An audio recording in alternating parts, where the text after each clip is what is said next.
Van, Alfred, Aldrin, Adren.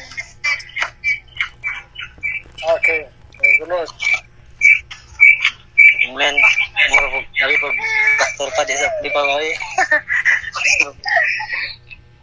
Kan, salamat sa Ginoo kay ginadyo nga makashare ko. Madog akong tingog ka. Kuhan ka na actually, medyo ko kaandam dito, honestly. But, nakalimot ko kay tungkol sa Cavite, sa namin activity ganina, nakabalo na tanan ko naging adlaw, pero wala lagi. But then, salamat ka po sa Ginoo kay katagan niya po ko yung wisdom na dili mo balibad sa word, share sa word of God. So, this evening, allow me to share to you message gikan sa Ginoo. I request everybody to please close your eyes, magapusa ta, sa pulong sa Ginoo. Lord, thank you so much, Lord, for this evening. Thank you so much sa privilege. Salamat sa imong grasya, sa imong gugma. Nagauban ka naman, Lord, sa among pag-attend ka sa prayer meeting, Lord God. Kini, Lord, may imong dili malabay kawang, Lord. Among pagampo, among ma-share that, Lord, para mamaampo, Lord, ikaw magatubag din, Lord God. Lord, tanan na diri ka, Lord, ikaw mag-bless, Lord God. Lord, dili masayang ang message, sugi kinabuhi. Thank you so much, Lord, sa mga patubag sa mga pagampo karang gabi na. We give you all the glory in Jesus' name. Amen. So this morning, I want to, this evening, I want to discuss being persistent or kanang being perseverance ba kay while kaning attend tag prayer meeting, so siyempre gina-share is always ang pagampugin. Importante ang pagampo, di ba? So, usap sa lahat pangabahin po sa pagampo is kinahanglan gid perseverance or ang kinahanglan being persistent sa mga pagampo nga tong ipampo sa Ginoo. So, want to share lang something about sa persistent or paghulat or perseverance while gampo ta sa Ginoo. So, perseverance means just Miriam, yung the quality that allows someone to continue trying to do something even though it is difficult. Continued effort to do or achieve something despite difficulties, failure, or opposition. The action or condition or an instance persevering or steadfastness. So, kanip persistence, something persistent, continuing to do something or to try to do something even though it is difficult or other people want you to stop. So, continuing beyond the usual expected or normal time, not stopping or going away. So, muna siya persistent. So, in the Bible, nothing great has ever been accomplished without persistence. So, any person in the Bible who ever did anything great for God, muna siya, sila is was persistent. So, di ba, kung basahon ito, nothing great has ever been accomplished without persistence. So, Noah, work on building the ark, di ba, 100 years. Nadagan pa yung dili mo to sa iya, dagan pa yung tamay niya. So, he was being persistent. He showed perseverance nga din lagi paggabuhaton ng Ginoo. So, si Noah is persistent, di ba?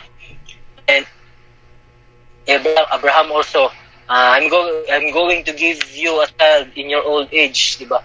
Kami pagampo ni Abraham nga ang tana makaanak siya, nga na sila anak. But then 20 years passed, so pila na katog mga nilabay wa gid gyapon anak nga nagihatag sa iya. But then si Abraham persistent gyapon siya nga nituog gyapon siya sa Ginoo. So itagaan siya anak. No, kay gitubag sa Ginoo ang iyang pagampo. Stayed true to God. So no pa rin nagpabilin gid siyang true diya sa Ginoo, but God asked him to give up na yang son na imbis mo yung ipangayo pag sa Ginoo yang anak, bugtong anak. Ginituman si Abraham sa gusto sa Ginoo. So napakit si Abraham nga persistent siya sa pangalaga diya sa Ginoo. David also keep herding the sheep, practicing slingshot. So pag-practice niya kanang slingshot na napatay niya si Goliath. He killed Palestine, so Philistine. So re-effort every area sa buhay nga gusto na to makabot is nag-effort or gusto na to matubag na itong mga gipangandoy, nag-effort nga itong pagkabuhat. Naging sila gibuhat para sa Ginoo. So, example, like, kung yapon, kanang, basta, mga example din, again, yung mga example sa Biblia nga nagpakita nga sa ka nindot nga natay, kasing natay heart, anang persistent or perseverance yun. As a Christian, as a anak sa Ginoo nga gituhan nato ang Ginoo atong Ginoo atong gisilbi sa atong kinabuhi niya siya atong savior. From that moment you remember gid na diya magsugod nga usa ka importante ang perseverance sa kinabuhi sa Kristohanon. Perseverance or persistence. Okay, so this evening I want to share about perseverance, being persistent, so there are certain harvests that we only reap when we persevere through tough times. So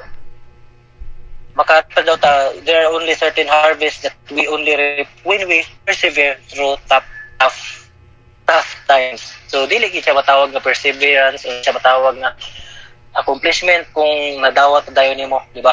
Pagipangay sa Ginoo, Lord, I want this, I want nindot kay Marilo, gihatag dayon sa Ginoo. So murag walay trailing ba, walay challenge, walay perseverance kanay tabo. Medyo dry kayo ang kuan ba? Life kay dili sa dayon mo makabot ang imong gusto. So through tough times so pasabot na gyud circumstances. Nagin while waiting sa atong pagampo, while waiting sa atong pagpangalagay sa Ginoo, na tough times nga may tabo. Nga din diya nato ma-realize or diya masukod ang atong perseverance o atong persistence diya sa pagpangalagan sa Ginoo. So when we persevere well without giving up, we will reap the harvest in due time. So muna yung signo sa Galatians 6:9, let us not become weary in doing good, for in due time we will reap a harvest if we do not give up. Diba? Amen. So ako'y tulo ka keys to persevere well. So number one, wait nawala ko video. Okay. Number one, remind yourself of God's character. So while we persevere o wasantang paabot while gahulat ta sa atong ipasikatan jud atong pag-faithful sa Ginoo, you have to remind yourself. You have to remind yourself of God's character. So remember this, fear is never from the Lord. Anytime a thought of fear or doubt enters your mind, it is always from the enemy. So kikan gina siya sa yawa. Tanan nga mga negatibo nga mo sinkin sa atong utok, tanan nga mga daotan or mga discouragement nga maabot sa atong una-una. Remember that nga dili gina siya gikan sa Ginoo. Gikan gina siya sa yawa. Ang kaaway buhaton niya tanan niyang gahom, tanan niyang kaalam, tanan niyang gahom para ma-question mo ang Ginoo. Para ma-question mo ang Ginoo, tagahan kag kahadlok, tagahan kag discouragement, doubts, and even kanang i-feed kag mga ilad bitaw, mga lies. So i-feed sa yawa diya tanan sa imo while gahulat ka diya or gapaabot ka sa imong pag-abot ka sa imong pagampo. Like karon pagampo ilat na ipampo sa Ginoo samtang kapaabot sa tubag sa pagampo, so mag-feed pud ang yawa na question antod kubit ka sa yawa ba, kung madala ka sa iyang kubit or sa paon we start to think kanang what I mean ba is kung madala ka sa paon sa yawa, madala ka nga panguna-una, we start to think that God doesn't love us or He doesn't have good plans for us, or wala pakialam ang Ginoo sa imo, or feeling nimo wa man gyud Ginoo labi na ko paabot nga makasawa ko, makaanak ko nga na dato ko, pero murag wa man Ginoo na bati nako. may panang uban nga nangalagad kay gitubag man din ilang mga pagampo, di ba? Muna i-feed sa ato sa yawa. Sometimes kay ngutang nga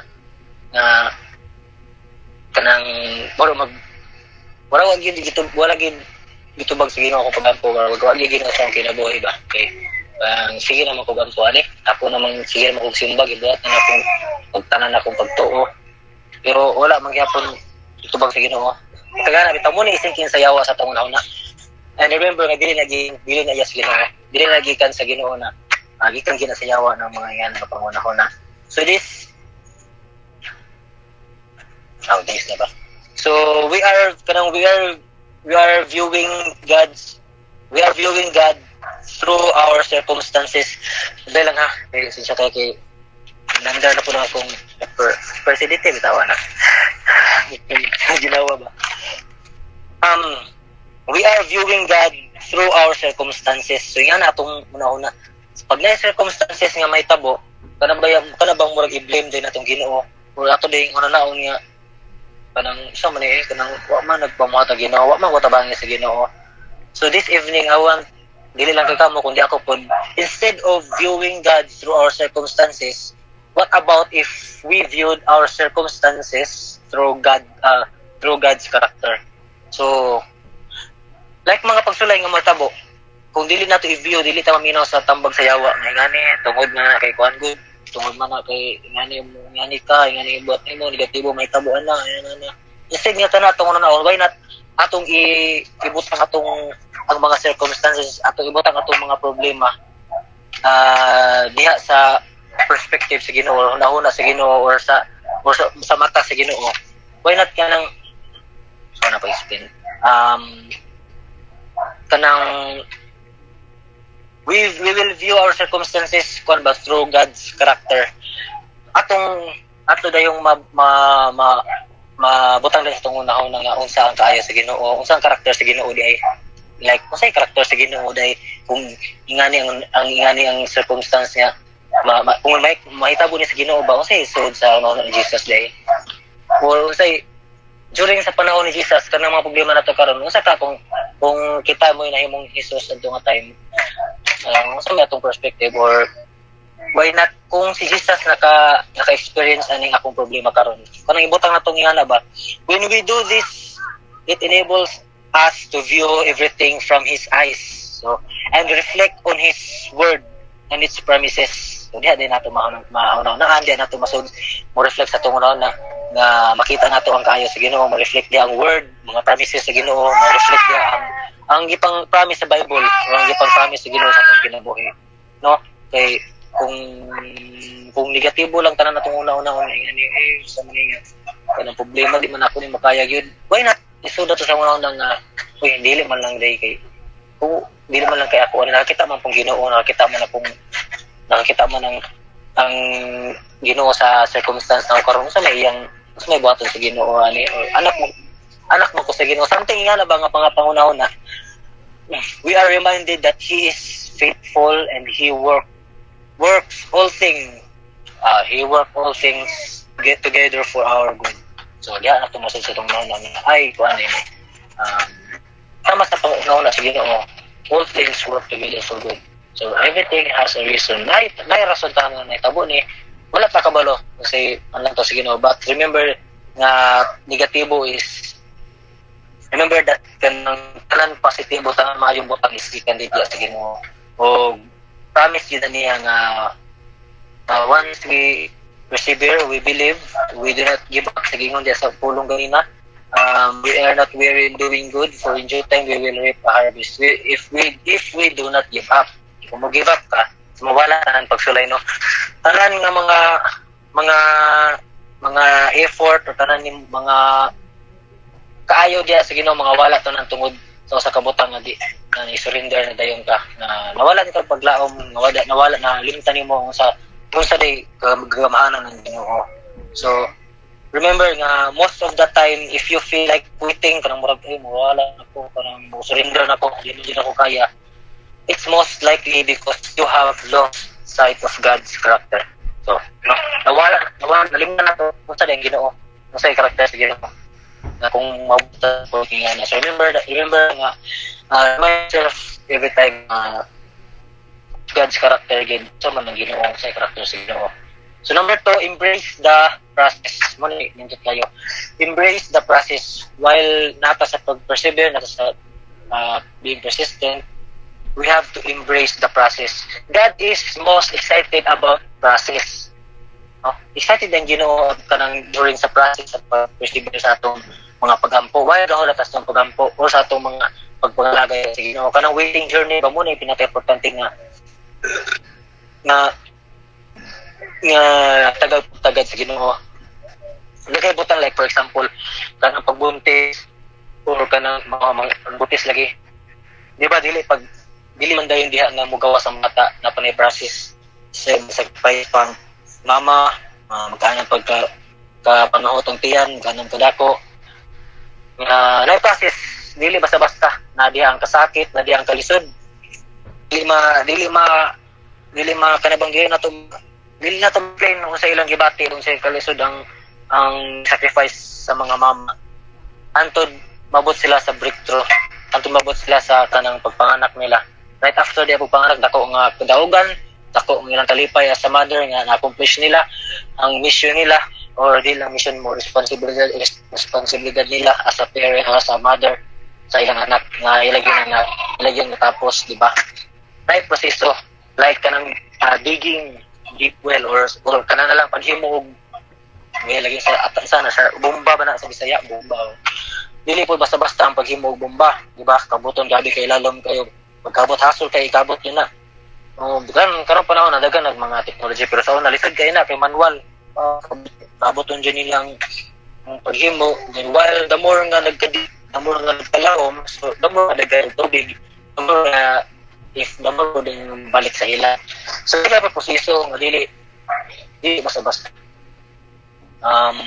nagigapon process nagigapon og pagsulay nagigapon nag-embrace gyapon sila process para makabot nilang ilang goal no kanang Patterson kanang paghimo play nindot kayo di ba effort yapon nga manual gina siya gihimo dai proseso para maabot nimo ang imong gusto imong pangandoy so mo na siya let us embrace the process remember that the character that we build while waiting will affect every day of our future so makapekto so while gapaabot makapekto gyud sa future along the way nga persevere ta sa pagampo while waiting will affect every day of our future but the breakthrough is just one day so ngano man makaingon ta nga paano kanang masagit sa accomplishment kay syempre sama sa yung naguling na natay pangayoon kasara ba na may tabo ng pangayoon nimo din pag madawat nimo mao man na dayon bang challenge man na dayon ng murag climax sa story or man na dayon ng salida kay nakabot na dayon nimo ba ang imong gusto gipangandoy so dili siya matawag nga perseverance so nahimo gid siyang proseso before nimo makabot ang breakthrough sabtan ba ko amen itinog sige process continue ta sa process the process we are going through is much more beneficial than receiving the end result so para sa Ginoo the process we are going through is much more beneficial than receiving the end result so while the process sa breakthrough o while the process ta diya sa atong pag-persevere sa pagpangalaga diya sa Ginoo natay magian nga dagan kayong butang dagay mga testimonies dagan kayong mga experience dagay mga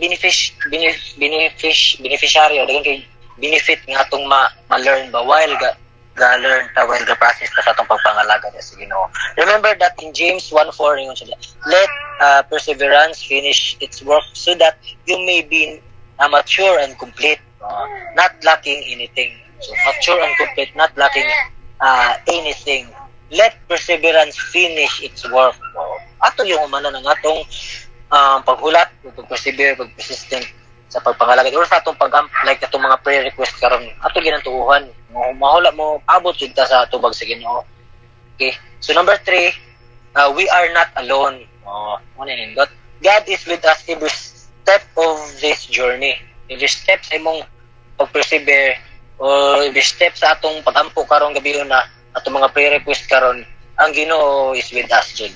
So, amen. What the enemy means for evil, so the Lord always turns into good.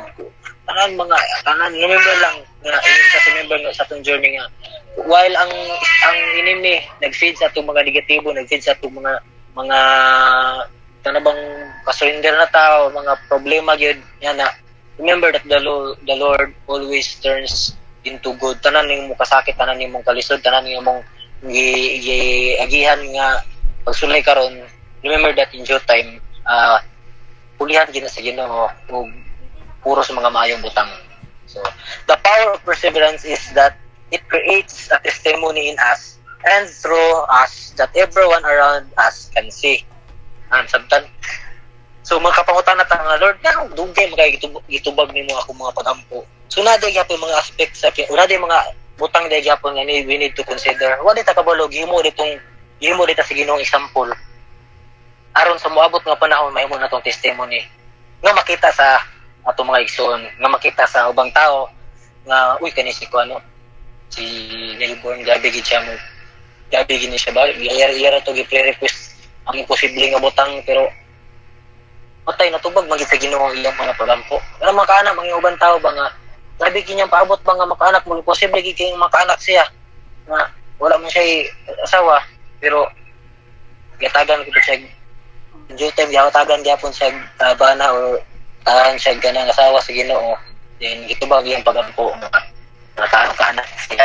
So kayo mga butang nga wala ta kabalong ano dugay dahil itubag sa Ginoo nga akong pagampo karon wala ta kabalong nga gitry tas gitest tas Ginoo nga mahimo po itang blessing sa ibang tao o mahimo po itang instrument o mahimo po itang encouragement para sa ilang nga sa kabasihan nga uy for example din siya gabi posible gid pero nagpaabot gid siya gabi gid yung pagtuo sa Ginoo. So tako kayo nga kadaugan para sa Ginoo ba ako kayong kalipay nga para mabati sa Ginoo na mahimutan niyang example ba sa mga tao. So if karong kabiyon na nabakay gihulatan nga saad sa Ginoo nga angtod karon wala pa niabot, di ba? Or nabakay sa sitwasyon karon nga seems hopeless kay problema gid di na gid mo kaya or wala jud kay pag-asa sa kalibutan. Nabay gibuhat ang Ginoo or gitawag ba ka sa Ginoo to pursue something that is making you face a lot of resistance. Dagan mga mga kaagi karon kung naka nga sitwasyon karon remind lang sa mo kagalingan karon gabi nga remind yourself of God's character. Embrace the process and remember that you are not alone. Amen. During sa pag-process sa itong pagpaampo karon, remember na nagid tayo ma-experience ng mga pagsulay, nagid tayo mga experience nga makaingutan nga marag dili gito babon sa Ginoo. But stop quitting. Dili ta mo quit, dili ta mo papildi sa tambag sa yawa kundi padayon gyapon ta sa atong pagampo. Mo man na siya ang good mo matawag sa perseverance kung usa ta kalig-on ba. Nag-share ta karon, nag-ampo ta sa Ginoo, nag-exhort ta sa Ginoo, nagsigit tag testimony sa Ginoo nga nang kaayo sa Ginoo nga grabe gid mo tubag ang Ginoo sa atong pagampo. Why not ikinabuhi nato na ipakita nato sa tanang tao nga ang Ginoo powerful, ang Ginoo ang mga anak sa Ginoo dili basta-basta mo quit. Once nga malayo na to sa Ginoo, itubag na sa Ginoo. Mo na i-claim na to karong gabi na. Tanan na tong mga pagampo, tanan na tong mga request karong gabi na asa makakaroon og asa mo gibuhat. Asa man nasi mo na imo mang ma-share o wala nimo ma-share. Tuuhi nga matubag na sa Ginoo karong gabi na. Because natay persistent mind, natay God's character sa atong kinabuhi, natay perseverance nga character. So mo na. Thank you so much, Lord, for this message. Salamat Ginoo sa imong pulong gihatag na mo karong gabi na Lord, nga diin mo possible kami Lord. Mong tuuhan na mong mga pagampo Lord, nga imong tubagon Lord God. Thank you so much. We give you all the glory, we give you all the honor. We praise your name Lord God. forever and ever. In Jesus' name we pray. Amen. Thank you.